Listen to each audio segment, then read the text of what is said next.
할렐루야.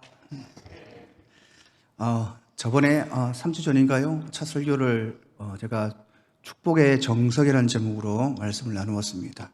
오늘 또 정석이라는 제목으로 말씀을 나눌 거고, 다음 주에도 이제 교회 사정에서 제가 이제 설교를 할 건데, 그때도 헌신의 정석이라는 제목으로 말씀을 나눌 겁니다. 정석 시리즈는 다음 주가 끝입니다. 그래서 오늘은 죄의 정석이라는 제목으로 우리 함께 말씀을 본문을 가지고 나눠보도록 하겠습니다. 어떤 목회자 목사님이 아들과 함께 산책을 하다가 공중에 비행기를 보게 되었습니다. 그래서 아들이 비행기가 참 멀리 있었거든요. 멀리 있으면 쪼개랗게 보이지 않습니까? 아빠, 비행기가 왜 이렇게 작아요? 저래고 사람을 어떻게 태워요? 라고 얘기를 했습니다. 그래서 아빠가 그랬거든요. 비행기는 작지 않다. 비행기가 엄청 크니까 사람들을 태우지. 근데 왜 눈에는 작게 보여요? 이해를 못 하더라고요. 그래서 이 목사님이 아들을 데리고 공항으로 갔습니다. 공항에 가서 비행기를 보여주니까 비행기가 얼마나 큽니까? 아버지 비행기 진짜 크네요 라고 얘기했습니다. 그때 목사님이 아들에게 이렇게 얘기했습니다. 아들아, 하나님이 멀게 보이면 네가 하나님과 멀어진 거고, 하나님이 가깝게 보이면 하나님이 그렇게 크게 네 곁에 계신 거다. 하나님이 멀어질수록 하나님은 작게 보이고, 하나님과 가까이 있을수록 하나님은 크게 보인다라고 얘기합니다. 어떤 분이 이런 말씀을 하셨습니다. 문제가 커 보이면 하나님은 작아 보이고, 하나님이 커 보이면 문제는 작다고 얘기합니다. 사랑하는 성도 여러분, 우리는 하나님과 지금 멀어져 있습니까? 여러분의 삶에 하나님이 작게 보이십니까? 아니면 지금 하나님과 가까이 계셔서 하나님이 크게 보이십니까?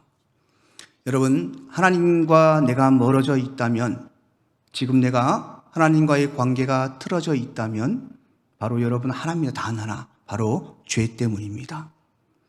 내가 지금 하나님과의 관계가 가까이 있어서 하나님이 크게 보인다면 그것은 내가 지금 죄에서 멀어지는 삶을 통해서 거룩한 삶을 살고 있다는 증거입니다. 이 죄는요, 우리 그리스도인들에게서 굉장히 중요한 단어입니다. 왜냐하면 우리의 죽음과 삶의 영생에 여러분 가장 큰 영향을 미치는 단어이기 때문에 그렇습니다. 성도가 여러분 어디에 있느냐, 또 그 있는 장소에서 무엇을 하느냐, 또 무엇을 하면서 무엇을 보느냐에 따라서 여러분 성도의 삶과 질이 틀려진다는 것입니다. 제가 선교지에 있을 때 저는 이제 남아프리카에 선교사로 파송받아서 그곳에 있다가 한국에 왔습니다. 다시 또 이제 가야 되는데요. 아직 때가 아니라서 지금도 부교육자 생활을 좀 하고 있습니다. 제가 선교지가 여러분 아프리카 잘 아시다시피 먹지도 못합니다. 거기는 먹을 게 제한되어 있고 선교를 하려면 같이 굶어야 됩니다. 같이 먹거나 같이 굶어야 됩니다. 또 그것은 여러분 병원도 없습니다. 아프면 무조건 참아야 됩니다. 병원에 한번 나가려면 차를 타고 3시간, 4시간을 나가야 되는데 그 병원도 돌팔이 의사들이 많아서 믿지를 못합니다. 그래서 아프면 엔간하면 거기선 참아야 됩니다. 가장 큰 건 무엇이냐면 너무나도 위험한 곳입니다. 특히 선교사들, 동양인들 선교사들은 많이 베풀고 선교를 하기 때문에 돈이 많다고 생각을 하거든요. 그래서 항상 타켓이 되어서 현지인들과 같이 다니지 아니하면 바깥에 다닐 수가 없을 정도로 위험합니다. 그 외에 언어의 장벽들, 또 여러분 문화의 장벽들, 또 여러분 생각하는 이 생각의 이 이성의 장벽들이 너무나도 크고요. 사역을 하다 보면은 참 온심을 다해서 그 사람을 복음을 전해서 돌봐줬는데 배신을 하기가 밥 먹듯이 배신을 합니다. 흑인들은 여러분 난폭하지 않으면 착한 사람, 둘 중에 하나입니다. 중간이 없습니다. 그렇게 여러분 그 사역지는 정말 힘듭니다. 딱 하나 좋은 건 무엇이냐면 자연이 너무 아름답습니다. 너무 아름답습니다. 상상을 초월할 정도로 아름답습니다. 그래서 제가 아프리카에 여러분 관광을 꼭 한번 가보시길 바랍니다. 자연을 보는 그 자체가 하나님의 위대함을 찬양하게 됩니다. 물론 우리나라도 아름다운 자연들이 많지만 솔직히 비교가 안 됩니다. 스케일이 틀립니다. 그런데 여러분, 그렇게 힘든 곳에서 제가 왔는데 그곳이 너무나도 그립습니다. 너무나도 가고 싶습니다. 가면은 힘들 줄 압니다. 육신이 고통스럽고 위험하고 모든 것이 다 싫은데 왜 그곳에 가고 싶냐? 이유는 여러분 딱 하나입니다.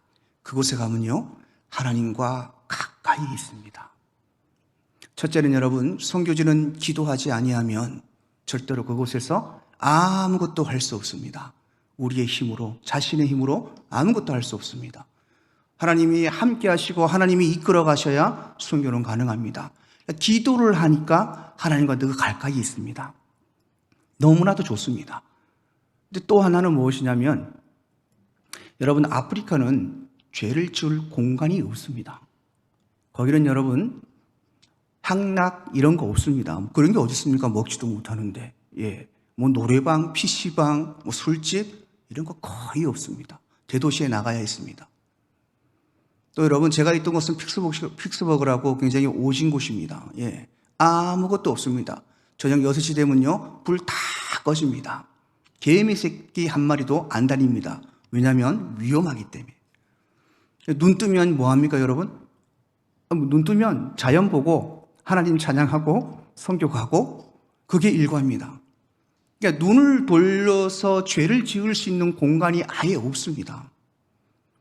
그러니까 여러분, 자의적이 아니라 타의적으로 영혼이 맑아집니다. 맑아지고, 또 하나 좋은 것이 무엇이냐면, 그곳에는 딱 여러분 11시 예배 딱 한 번만 드립니다. 일주일 내내. 왜냐하면 그곳에는 사는 것이 바쁘고 힘들어요. 그래서 예배를 자주 드릴 수도 없습니다. 근데 여러분, 그 한 번 드리는 그 예배에 여러분 얼마나 감격이 있는지 모릅니다. 얼마나 감격이 있는지 모릅니다. 시작 첫부터 마치는 시간까지 눈물로 시작해서 눈물로 끝납니다. 매주 그렇습니다. 매주. 역시 한국하고는 완전히 틀린 곳이죠. 그곳에 있으면 영혼이 맑아지고 하나님과 가까이 있게 됩니다. 기도하고 죄에서 멀어져 있으니까 하나님과 늘 붙어있는 이 느낌이, 이게 너무나도 좋아요. 저한테는 너무나도 이게 행복합니다. 그래서 육신은 힘들더라도 그곳에 또 다시 가고 싶어 합니다. 여러분, 우리는 이 나라에 살면서 느끼지 못합니다. 이 대한민국의 이 전체의 영들이 얼마나 혼탁해져 있는지, 얼마나 음란의 영들이, 우상의 영들이 지배하고 있는지, 자기 사랑의 이기심에 여러분 이 죄들이 얼마나 난무하고 있는지 살고 있는 사람들은 잘 느끼지 못합니다.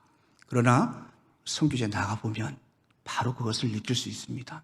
그래서 여러분, 성도가 어디에 있는지, 거기서 무엇을 하는지, 그리고 거기서 무엇을 바라보는지가 너무나도 중요합니다. 오늘 여러분, 다윗의 인물은 성경에서 모르는 사람이 없을 정도로 일반 사람들도 거의 다 아는 인물입니다. 골리앗 사건 때문에. 다윗의 이름은 여러분, 사랑함 받음, 사랑받는 자, 또 아름답다라는 의미를 가지고 있습니다. 그리고 역대 왕 중에 하나님께서 가장 나의 마음에 합한 자라고 한 사람이라고 말합니다. 하나님 마음에 합했다는 것이 무엇이냐면, 하나님 마음에 들었다는 얘기보다는 하나님의 마음을 소유하고 살았다는 겁니다. 하나님의 마음을. 그만큼 하나님이 사랑했고 하나님이 인정한 사람입니다. 다윗은 믿음만 좋은 것이 아니었습니다. 용모도 빼어났습니다.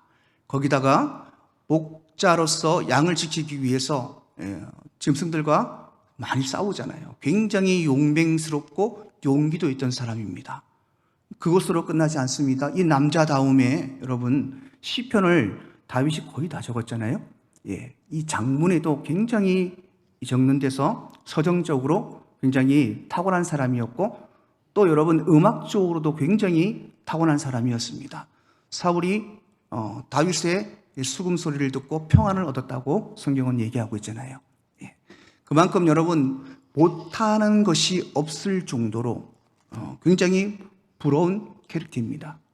요즘 같으면 만능 탤런트, 만능 엔터테이너를 할 정도로 굉장히 달란트를 많이 가지고 또 믿음까지 너무나 좋았던 사람이기 때문에 하나님이 이 사람을 나의 마음에 합한 사람이라고 얘기했습니다. 골리앗을 죽였을 때에도 그런 인기와 명성에 치우치지 않았습니다. 하나님의 이름을 높였던 사람입니다. 자기를 죽이려고 필사적으로 따라다녔던 사울을 2번이나 죽일 수 있음에도 불구하고 기름 부은 자를 하나님이 건들지 말라는 하나님의 말씀에 순종하여서 사울을 죽이지 않았습니다. 여러분, 압살롬 아들 잘 아실 것입니다. 압살롬이 반역하여서 즉 아버지 다윗을 죽이려고 다닐 때도 그런 단 한마디도 하나 없고 압살롬이 전쟁에서 죽었을 때 정말 피를 토하며 안타까워하며 울었던 것을 볼 수 있습니다. 또 여러분, 사울의 손자 요나단을 잘 아실 것입니다. 사울의 아들 요나단, 요나단과 사울이 전쟁에서 죽었을 때 유일하게 남은 핏줄 하나가 있었습니다. 바로 무비보셋이라는 사람이었는데 두 절름발이었습니다. 이 사람을 찾아내서 왕권을 회복시키고 그를 사울 왕처럼 대우한 사람이었습니다. 자, 이런 인생들을 보면 참 탁월하게 하나님의 마음에 드는 믿음의 사람이었습니다. 그런데 이 믿음의 사람이 단 한 번의 실수를 저지릅니다. 오늘 본문에 나오는 사건입니다. 우리아 장군을 죽이고 밧세마를 범하여 임신시키고 그 임신을 숨기기 위해서 우리아를 전쟁터에서 죽이고 이게 그냥 우리가 보면 이렇게 죄를 졌구나라고 여러분 생각하면 안 됩니다.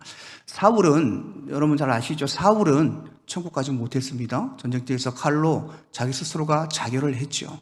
끝까지 여러분 자기의 명성과 자기의 명예를 놓지 못하고 결국은 여러분 자살하고 인생을 마감했습니다. 근데 사울은 지옥 갔겠죠. 사울의 죄를 세상 사람들이 보면요, 세상의 잣대에 비추어 보면 사울의 죄는 그렇게 큰 죄가 아닙니다. 사울은 자기 왕을 지키기 위해서, 그죠? 다윗을 죽이려 했던 거. 세상 사람들이 보면, 그럴 수 있겠구나라고 생각할 수 있습니다. 점쟁이를 불러서 점을 쳤다는 거, 세상 사람들이 보면 그거 큰 흠이 아닙니다. 죄 아닙니다. 제사장 없이 제사를 지낸 거, 그거 세상 사람들이 보면 여러분 그거 죄 아닙니다. 다윗의 제사를 한번 보시길 바랍니다. 다윗은 여러분 한 가정의 아내를 탐하였습니다. 자기의 권력을 가지고 탐하고 임신시키고 그리고 그것을 감추기 위해서 우리아를 전쟁터에 내보내서 그를 죽였습니다. 우리아만 죽었겠습니까? 우리아를 따르던 죄 없는 군사들도 많이 같이 죽었을 것입니다. 자, 죄명을 한번 보면은 강간죄, 가정파탄죄, 살인죄. 여러분 이게 지금 이 나라의 법으로 이것을 심판하면 사형감입니다. 그러니까 세상 사람들이 보면 다윗의 죄, 사울의 죄는 아무 영향이 없는 죄들입니다. 그러나 다윗의 죄는 하나님 앞에서도 엄청난 죄이지만은 세상 사람들이 보기에도 그 죄는 용서받을 수 없는 죄였습니다. 이렇게 하나님의 마음에 합했던 이 다윗이 왜 이런 죄를 지을 수밖에 없을까? 여러분, 우리가 신앙생활하면서 우리는 크리스찬이고 우리는 기독교인입니다. 우리도 죄에서 멀어지는 삶을 살아야 되고 저 또한 목회자이기 때문에 그렇게 해야 됩니다. 그러나 여러분, 우리의 의도와는 상관없이 우리의 마음과는 상관없이 계속 우리는 죄의 자리로 가게 되어 있습니다. 왜냐하면 여러분, 죄를 지울 수 없는 곳에 밖에 우리가 가지 않기 때문에 그렇습니다. 그러니까 죄를 잉태하는 정석이 있어요, 정석. 그래서 오늘 이 두 가지를 얘기하고 그리고 죄에 대한 대가가 얼마나 무서운지에 대해서도 오늘 말씀을 통해서 조금 한번 나누어 보겠습니다. 자, 이 다윗이 이렇게 큰 죄를 지을 수밖에 없는 죄는 환경은 어디 있었냐면 이 다윗이 있어야 될 자리에 있지 않았습니다. 다시 말하자면 게으른 삶을 선택했다는 것입니다. 여러분 오늘 사무엘하 11장 1절에 보면 그 해가 돌아와 왕이 출전할 때가 되매 다윗이 요압과 그에게 있는 그의 부하들과 온 이스라엘 군대를 보내니 그들이 암몬 자손을 멸하고 라빠를 에워쌌고 다윗은 예루살렘에 그대로 있더라. 자, 전쟁터에서 다윗은 여러분 늘 기도했습니다. 앞장서서 지휘를 하고, 그래서 여러분 승승장구를 하며 전쟁에서 승리를 했습니다. 이번에도 여러분 전쟁터에 다윗이 나가야 되는데, 오늘 본문에 뭐랍니까? 다윗은 예루살렘에 그대로 있었더라. 밑에 보면 뭐랍니까 여러분? 2절에 저녁 때에 다윗이 그 침상에서 일어났다. 저녁 때에 잠을 자야 되는데 저녁 때에 거꾸로 여러분 침상에서 일어났다고 얘기합니다. 그러면 낮에 잤다는 얘기죠. 여러분, 이 전형적인 게으른 사람의 모습입니다. 사랑하는 성도 여러분, 일단 우리가 죄에서 벗어나기 위해서 가장 먼저 우리가 해야 될 것이 무엇이냐면, 우리가 육적으로 영적으로 게으른 자리에서 벗어나야 됩니다. 여러분, 육적인 게으름을 버려야 됩니다. 다윗이 있어야 될 곳은 예루살렘 성이 아니라, 잠자는 침상이 아니라 바로 전쟁터였습니다. 왕으로서 자신의 책임을 다하는 일자리에 있지 않았던 그는 결국 비참한 범죄를 저지르고 맙니다. 여러분, 우리 또한 우리에게 맡겨진 육신의 일에 여러분 우리는 성실해야 됩니다. 낮과 밤이 바뀐 다윗, 육적으로는 여러분 왕으로서의 직무를 다하지 않았고, 영적으로는 그렇게 기도하던 사람이 기도를 놓고 하나님 옆에 무릎 꿇고 기도하고 예배하지 않았던 시간입니다. 그 시간이 얼마인지는 성경에 나와 있지 않지만은 짧았던 길었던 어떤 그 틈을 사탄은 놓치지 않습니다. 여러분, 우리 또한 마찬가지입니다. 우리가 여러분 육적으로 먼저 게으르면 안 됩니다. 성경은 제가 전에도 얘기했죠. 우리에게 육적인 교훈과 영적인 교훈을 함께 준다고 말씀을 드렸습니다. 왜냐하면 우리가 육신으로 이 땅에 살아가야 되기 때문에 하나님의 영광을 나타내며 살아가야 됩니다. 여러분, 학생은 공부의 자리에 있어야 됩니다. 맞죠? 예, 학교에 가야 됩니다. 맞죠? 근데 공부하지 않고 학교에 안 가면 그 학생들은 어디 있겠습니까? 뻔합니다, 여러분. 학생의 신분으로서 하지 말아야 될 자리, 죄의 자리에 있는 것입니다. 게임을 하거나, 소위 말하면 막 우리 옛날에 본드를 마시거나, 애들 삥을 뜯거나, 쾌락의 자리에 있거나. 요즘 애들은 또 보니까 제가 주식을 하더라고요. 중고등부 애들이 주식을 합니다. 참 신기하죠? 예, 요즘에 군대에 있는 아이들도 군대에 월급이 많으니까 그거 가지고 주식을 합니다, 여러분. 그러니까 공부해야 될 학생이 학교에 가지 않고 공부의 자리에 없으면 그 외에 다른 자리는 뭡니까? 범죄의 자리입니다. 물론 특이사항은 있겠죠.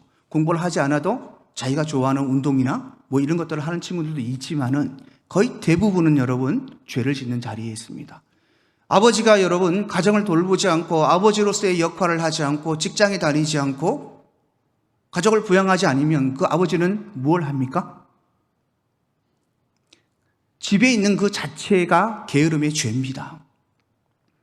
그럼 뻔하죠. 도박을 하거나 노름을 하거나 바람을 피거나, 요즘 부모들 좀 신식으로 또 하는 분들이 있더라. 막 게임에 빠지거나 경매나 막 이런 데 빠지고, 결국 여러분 죄의 자리에 있을 수밖에 없습니다. 엄마가 여러분 가정을 안 돌보고 아이를 안 돌보면, 그 자리에 없으면 일하는 자리 말고요 어디에 있겠습니까? 그거 뻔한 겁니다, 여러분. 이처럼 여러분 우리가 육적으로 주어진 일에 게으르면 결국 여러분 죄의 자리에 있게 됩니다. 제가 선교지에 있을 때 한 선교사님을 만났습니다. 이분은 직장을 은퇴하고 이제 선교를 하겠다고 들어오신 분인데, 이분이 저한테 이런 간증을 하셨습니다. 회사 생활을 32년을 하고 회사 은퇴식을 할 때 32년 동안 자기를 그렇게 꼴보기 싫어했던 사람이 있답니다. 32년 동안. 이유는 단 하나였습니다. 기독교인이기 때문에. 이분은 여러분 술 마시러 가면 술자리로 간답니다. 가는데 술은 안 마시고 안주만 먹습니다. 야, 여러분 얼마나 밉상입니까? 노래방 가면 안 가면 되는데 간답니다. 가서 흙만 덮어주고 안 한답니다, 노래를. 이렇게 세상적으로 계속 교제하고 하면서도 이 말씀의 절제선을 지키는 그 모습이 너무 안 입고 왔다 합니다. 이 사람이 직장에 일은 열심히 잘했다 하더라고요. 이제 32년 동안 은퇴를 하고 은퇴실을 하고 딱 내려오는데 그분이 앞에 딱 서서만 그런 말을 하더랍니다. 내가 당신이 믿는 예수라면 한번 믿고 싶다. 그 얘기를 하던데 그 얘기가 사람의 소리가 아니라 32년 동안 신앙을 지키기 위해서 절제하며 직장 생활했던 얼마나 많이 힘들었겠습니까? 하나님의 위로의 말씀으로 들리더라고 말씀을 했습니다. 사랑하는 성도 여러분, 열심히 일하고 하나님의 법과 하나님의 말씀을 지키기 위해서 절제하는 삶, 여러분 그것이 우리가 죄에서 멀어질 수 있는 방법입니다. 사랑하는 성도 여러분, 세상에 나가셔서 직장에서 가정에서 여러분들에게 하나님이 주신 본분과 직분을 책임을 다하시기를 주님으로 축복합니다. 책임을 다하지 않는 것, 여러분 그거 죄입니다. 결국은 자기의 직분에 맞는 하나님이 주신 그 자리에 우리가 있지 아니하면 결국은 세상에서도 죄의 자리로 갈 수밖에 없는 것입니다. 두 번째, 여러분, 이건 세상 사람들에게만 적용되지만 우리 그리스도에게 적용되는 두 번째의 게으름이 있습니다. 바로 영적인 게으름입니다. 여러분, 아무리 우리가 육적으로 열심히 일하고 부지런하다 할지라도 영적으로 게으름은요, 그것은 죄입니다. 왜인 줄 아십니까? 육적으로 부지런한 모든 것들이 나의 정욕을 위해 부지런하기 때문에 그렇습니다. 여러분, 우리가 세상에서 책임을 다하고 부지런해야 될 이유는 하나님의 영광을 나타내기 위함입니다. 아까 그 선교사님처럼 삶을 통해서, 삶의 예배를 통해서 내가 당신이 믿는 예수라면 믿겠다는 이 말 한마디가 여러분 우리에게는 들어야 될 꼭 그 말이기도 합니다. 사랑하는 성도 여러분, 하나님을 예배하는 자리에 있지 않으면 결국에 세상에 부지런한 것은 모두 죄가 됩니다. 잠언 24장 30절과 31절에 이렇게 얘기합니다. 내가 게으른 자의 발과 지혜 없는 자의 포도원을 지나며 본즉 가시덤불이 그 전부에 퍼졌으며 그 지면이 거친 불로 덮였고 들나무가 무너져 있기로 라고 말씀하고 있습니다. 세상의 게으름도 똑같다는 얘기지만은 영적인 게으름도 마찬가지입니다. 내가 게으른 자의 밭, 지혜 없는 자의 포도원, 이게 무슨 말입니까, 여러분? 결국은 여러분, 하나님을 예배하는 자리, 하나님을 기도하는 자리, 하나님을 찾는 자리를 게으르게 하는 자질이라고 얘기합니다. 그런 자들은 어떻게 된다고요, 여러분?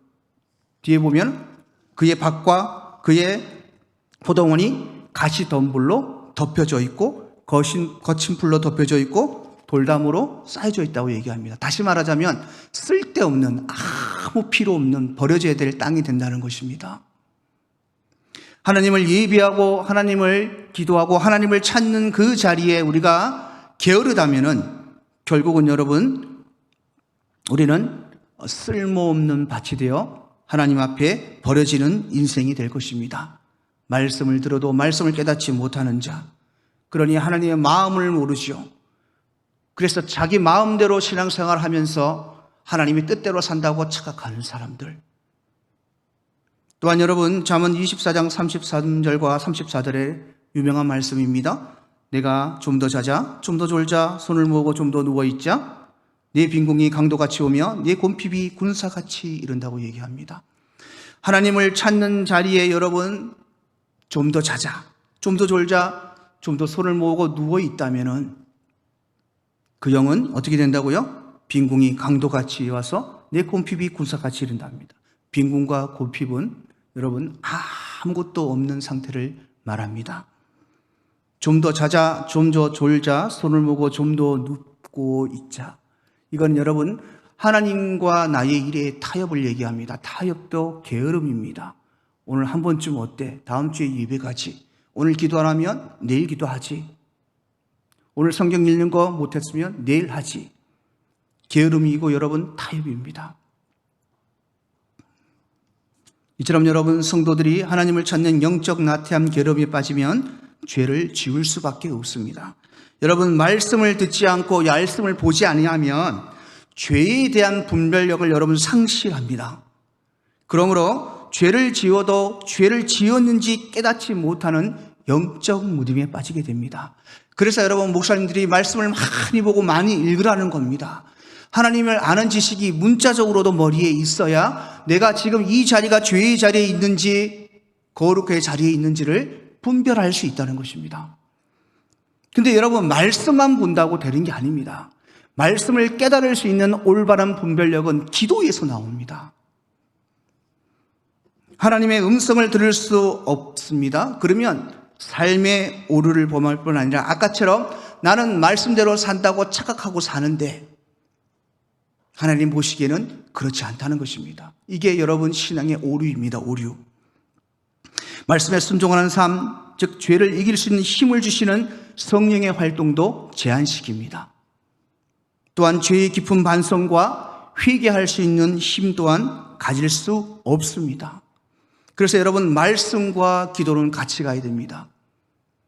기도에만 여러분 매달리는 사람들은 신비주의에 빠집니다. 100%입니다, 여러분. 말씀에만 집착하는 사람은 말씀이 세상의 지식으로 남아 있습니다. 그런데 여러분, 말씀과 기도가 같이 가는 사람은 말씀을 하나님이 깨닫게 하십니다.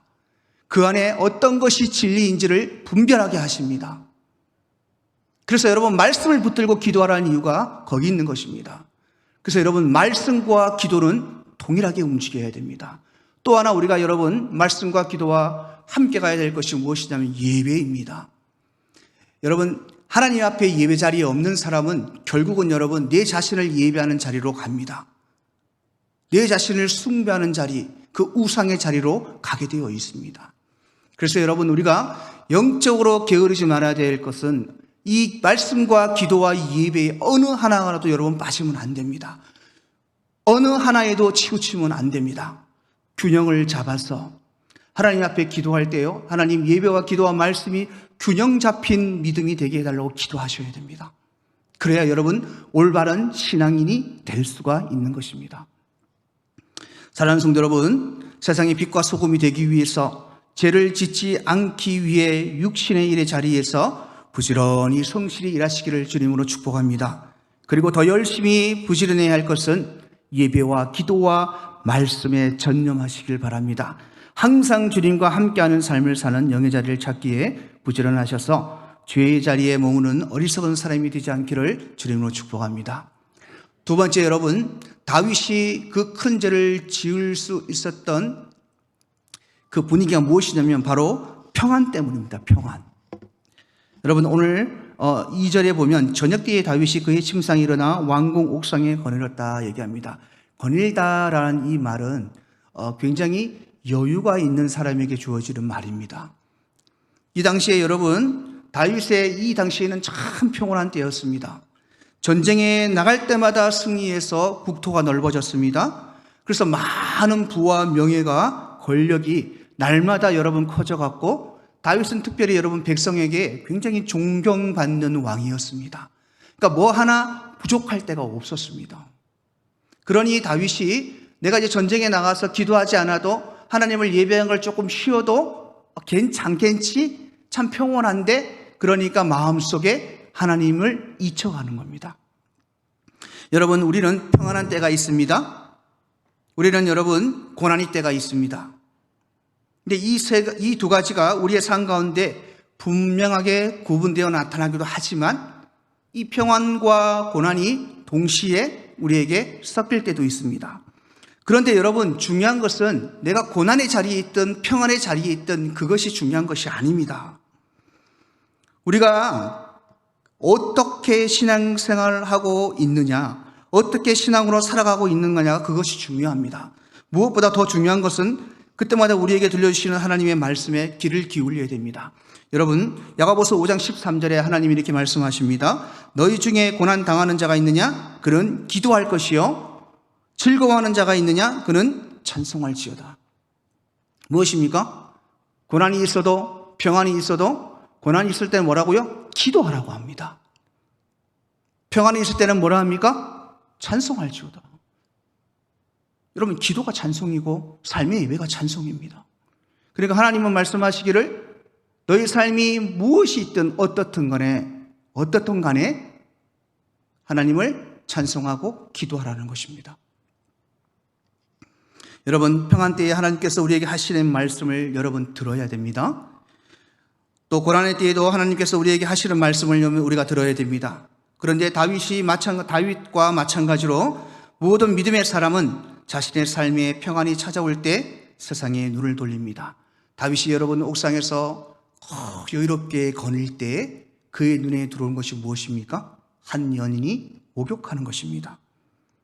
근데 오늘 본문 11절에 보면 바스바의 목욕하는 장면을 보고 그것이 다윗의 눈에 심히 아름다워 보였다라고 얘기합니다. 여러분, 이 바스바의 목욕하는 이 장면은 영적으로 보면 세상의 쾌락과 안락, 세상의 즐거움, 세상에 소유하고 싶은 나의 모든 것들을 대표하고 있는 것입니다. 여러분, 아담과 하와가 선악과를 따먹었습니다. 그런데 중요한 것이 무엇이냐면 아담과 하와는 부족할 게 없었습니다. 천국의 모든 것을 하나님이 다 만들어서 다 누리라고 주셨거든요. 걱정도 없었고 근심도 없었죠. 천국이기 때문에. 모든 것을 다 소유했는데 딱 한 가지 선악과만을 하나님이 건들지 말라고 얘기했습니다. 딱 하나 부족한 그것에 그들은 눈을 돌렸습니다. 눈을 딱 돌려보니까 뭐랍니까? 먹음직스럽고 보암직스럽고 탐스럽다. 육신의 정욕, 안목의 정욕, 이생의 자랑. 그러니 여러분 그것을 어떻게 합니까? 망설임 없이 선악과를 따먹고 남편에게도 유혹해서 같이 따먹게 만들었다는 것입니다. 아담과 하와가 무엇이 부족했습니까? 무엇이 부족했습니까, 여러분? 여러분에게 부족한 것은 무엇입니까? 여러분은 지금 평안하십니까? 여러분이 평안하시다면 지금 여러분 선악과의 눈을 돌릴 수 있는 최적의 조건에 여러분이 계시다는 것을 기억하셔야 됩니다. 아사왕도 여러분 잘 아시겠습니다. 이 아사왕은 전쟁에서 여호와 하나님께 부르심으로 날마다 승리를 얻었고 이 사람이 어떤 사람이냐면 철저하게 여러분 우상을 타파했습니다. 앞에 왕들이 지어놨던 제단들을 다 허물고 했습니다. 심지어는 자기 어머니가 아세라상을 섬기자 그 어머니를 폐위시켜버릴 정도로 항상 기도하는 사람이었으며 항상 하나님 곁에 가까이 있던 사람이지만 하나님께서 그래서 그에게 믿음을 보시고 그에게 축복을 합니다. 36년 동안 여러분 전쟁이 한 번도 없었습니다. 평안했습니다. 그런데 36년 이후에 아사왕이 유다로 쳐들어왔을 때 아사왕은 하나님 앞에 기도하지 않고 곡간의 음금을 가져다가 아람 왕 벤다사에게 보내어서 도움을 요청했고 그래서 여러분 그 전쟁에서 승리할 수 있었습니다. 그렇게 그 이후로도 한 번도 하나님을 찾지 않았습니다. 계속 옆에 조공을 주고 도움을 요청했던 이 사람 결국은 어떻게 됩니까? 선지자 하냐냐까지 옥에 가둡니다. 그래서 39년 말에 병들게 죽게 하셨고 죽음을 앞에 두고도 사람만을 의지하는 사람이 되었던 것입니다. 이 아사왕에게는 여러분 36년이라는 이 세월이 병원의 세월이 하나님과 멀어지는 시간이 되었습니다. 솔로몬은 어떻습니까, 여러분? 솔로몬은 일천번제를 통해서 하나님 옆에 그 믿음을 인정받고 지혜와 총명과 명철과 세상에 받을 수 있는 모든 복들을 다 받아 누렸습니다. 솔로몬은 그 인생에 고난이 없었습니다. 그 결과는 무엇입니까, 여러분? 평온했던 그 삶은 결국 여러분 저주로 끝납니다. 많은 나라들을 하나님이 주시니까 그 나라를 다스릴 수 없으니까 중앙에서 그 왕들을 세워놓고 그 공주들을 데려와 다 결혼을 했습니다. 여러분 아시죠? 솔로몬 왕의 부인이 몇 명이었습니까? 1000명입니다. 심히 부러운 1000명입니다. 어떻게 감당을 하겠습니까? 그런데 문제는 뭐였냐면 그 공주들을 데려오면서 결혼하면서 그들이 우상을 섬겼던 그 우상들을 다 가지고 와서 섬기게 했습니다. 결국은 여러분 솔로몬은 죽을 때 그 유명한 말을 하죠. 전도서에 보면 헛되고 모든 것이 헛되도다. 여러분, 믿음의 사람이 이 세상을 떠나면서 할 수 있는 말은 아닙니다. 왜냐하면 여러분, 믿음의 사람의 하루하루는 한 시간 한 시간은 헛된 것이 하나도 없습니다. 왜냐하면 주의 영광을 위해 살기 때문에 그렇습니다. 그래서 여러분, 평온이라는 것이 좋은 것이 아닙니다. 평온은 여러분, 이 평화와 평안은 곧 여러분 하나님과 우리의 관계를 멀어지게 할 수도 있다는 것입니다. 그래서 오늘 말씀대로 여러분이 평온할 때 하나님께서 뭐랍니까? 뭐라 그러셨어요? 아까 전에 여러분들이 즐겁고 평안할 때 어떻게 하라고 말씀하셨습니까? 찬송하라입니다. 기도하고 찬송하라. 변함없이 하나님을 생각하고 변함없이 하나님 앞에 감사하고 변함없이 하나님을 섬기라는 얘기입니다.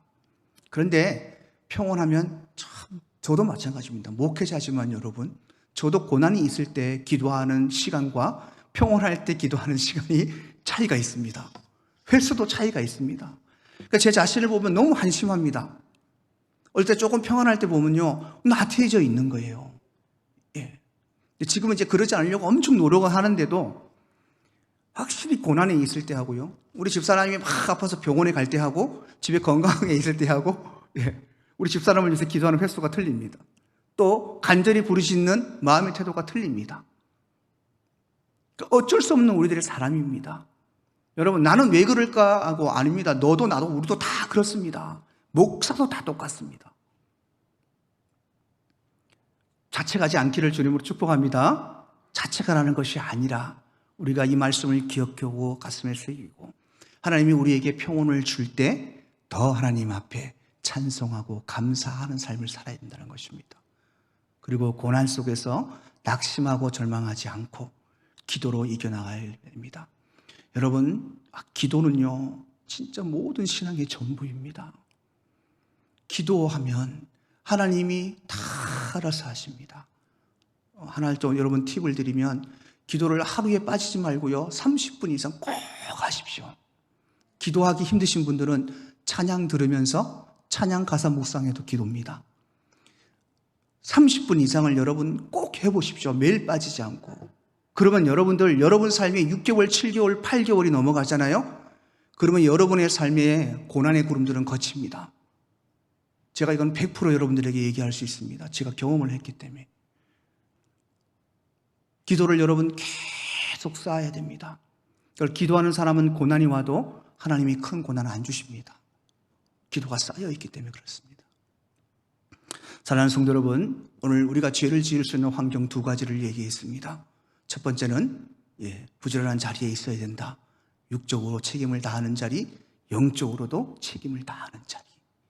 그리고 2번째, 평온할 때 하나님 앞에 감사하고 하나님을 찬송해야 된다. 고난이 왔을 때는 기도해야 된다. 자, 마지막으로 여러분 요거만 빨리 하고 마치겠습니다. 자, 다윗이 여러분 바세바를 보고 암령에 음욕을 품었습니다.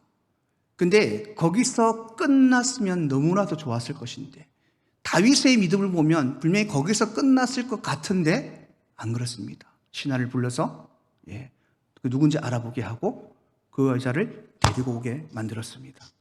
데리고 온 것까지는 좋은데 어떻게 합니까? 잠자리를 같이 하죠. 참, 우리 여러분, 저도 마찬가지지만 우리는 어떤 죄에 대한 반응에는 굉장히 즉각적입니다. 그런데 하나님의 말씀의 순종에 대해서는 굉장히 더딥니다.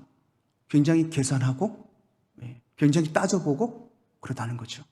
근데 육적으로 우리한테 이익이 되는 것들은 그가 죄이든 말든 상관하지 않고 바로 그냥 막 달려갑니다.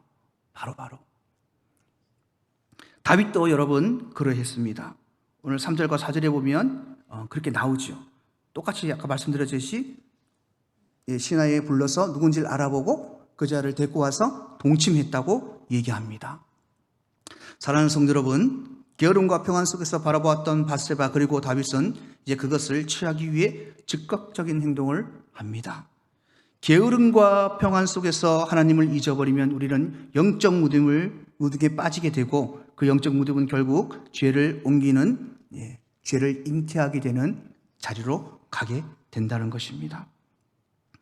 여러분, 죄의 결과가 무엇입니까? 여러분 잘 아시죠? 로마서 6장 23절에 죄의 삭은 사망이다. 자, 오늘 5절에 보면 그렇게 해서 어떻게 합니까? 이 연인이 임신을 하게 됩니다. 임신. 자, 이것은 로마서 6장 23절에 말하던 죄의 싹입니다. 아이를 임신하게 되죠. 자, 어떤 결과가 일어납니까? 여러분 이걸 잘 기억하십시오. 죄를 지으면, 다윗은 죄를 지었을 때 사고라고 차이점이 뭐였냐면 그는 침상이 젖을 정도로 회개했다고 얘기합니다. 진심 어린 회개였습니다. 그런데 하나님이 뭐라 하십니까? 그 선지자를 통하여 회개는 회개고 너희 집에 영원토록 칼이 떠나지 않을 것이라고 얘기했습니다. 바세바에 임신했던 이 아이 나오자마자 하나님이 죽였습니다. 다윗이 이 아이를 살리기 위해서 금식 기도를 할 만큼 아이에 대한 집착을 했지만 하나님은 죄의 싹은 사망이라는 것을 보여주기 위해서 이 아이를 죽였습니다. 이 아이만 죽었습니까? 다윗이 죄를 짓고 나서 우리아를 전쟁터에 몰아서 죽였습니다. 벌써 두 사람이 죽었습니다. 자, 이 집안을 한번 볼까요, 여러분? 다윗의 장자인 암논이라는 사람이 있습니다. 이 암논이 이복 동생인 다말을 보고 반했습니다. 그래서 이 다말을 강간을 합니다. 그런데 이 다말의 친오빠가 누구냐면 압살롬입니다. 그래서 압살롬이 이 얘기를 듣고 가만히 가슴에 두었다가 2년 뒤에 이 암논을 사냥터에서 죽입니다. 아들이 죽었습니다. 압살롬 보십시오. 압살롬은 아버지를 배신했습니다. 결국은 그는 배신의 대가로 전쟁터에서 죽는 것을 볼 수가 있습니다. 벌써 몇 사람이 죽었습니까? 다윗의 죄 때문에. 벌써 몇 사람이 죽었습니까? 솔로몬도 여러분 결국은 천국 가지 못했습니다. 그리고 여러분 어떻게 됩니까? 이스라엘은 남유다로 갈리고 아수르 왕국에 의해서 남유다 다 멸망하게 됩니다. 여러분 이게 죄의 대가입니다. 반드시 여러분 기억하십시오. 죄를 지을 때는 여러분 두려워하시길 바랍니다.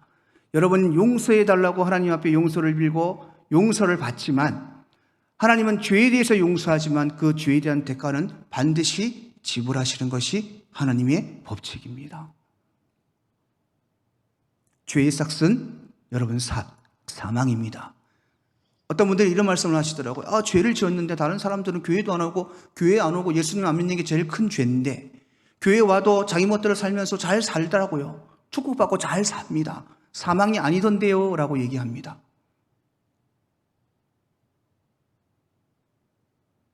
사망이 아니죠. 잘 살아 보이겠죠. 결국은 어떻게 됩니까, 여러분? 이 세상 하직하고 나면 영원한 사망의 길로 갑니다. 사랑하는 성도 여러분, 말씀을 맺습니다. 오늘 다윗이 범죄하는 과정을 반드시 우리의 삶에 여러분 적용시켜 우리는 다윗과 같이 이런 죄에서 여러분 떠나야 됩니다. 이를 위해서 먼저 여러분 우리가 영적인 육적인 게으름에서 떠나시기를 주님으로 축복합니다. 여러분 평안할 때 더욱더 주님께 시선을 돌리십시오. 평안할 때 세상의 눈을 돌리면 죄의 자리로 가게 되어 있습니다. 사랑하는 성도 여러분, 죄에 대한 행함은 더디고 말씀에 대한 순종의 행함은 즉각적으로 반대로 이루어져야 됩니다. 또한 여러분 죄를 잉태하였다면 그 죄를 출산하지 않도록 꼭 여러분 회개의 자리에 서 있기를 주님으로 축복합니다.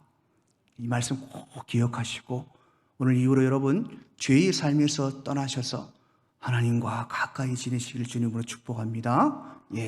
그 축복이 여러분의 삶에 넘쳐나기를 주님으로 축복합니다.